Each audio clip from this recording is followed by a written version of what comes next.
Venice is one of those extraordinarily strange places in the world. Before I landed there in the fall of 2020, it had been made known to me so much through literature, photos, paintings, and stories told by friends and friends of friends. But instead of all that information making it real and graspable, it rather made it seem so fantastical that on the very first day I walked around the city, I stopped once, pushed my feet hard on the cobblestone streets, and feeling their concreteness, told myself, yes, this is a place that's as real as everywhere else. My flight from Amsterdam to Venice was short.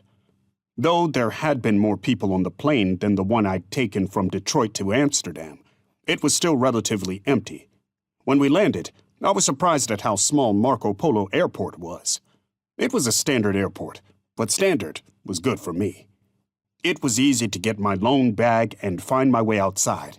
In the open, I realized my phone had no signal. It couldn't even connect to the airport's Wi-Fi.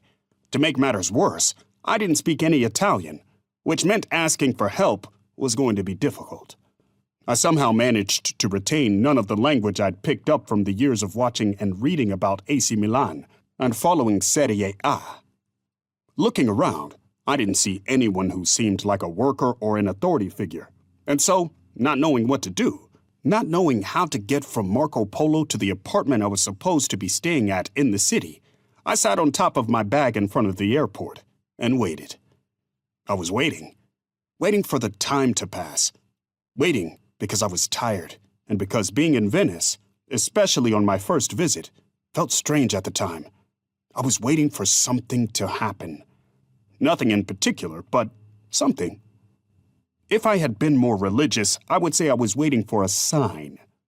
But I wasn't, and I'm not religious. It also wasn't quite right to say I was just waiting. That's only one part of it.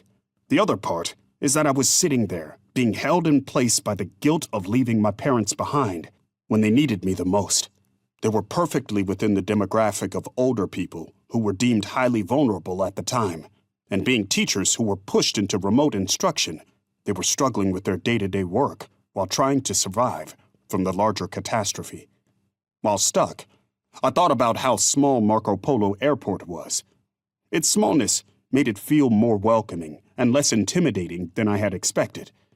I felt like I had landed in a small town, not a city like Paris, London, or New York.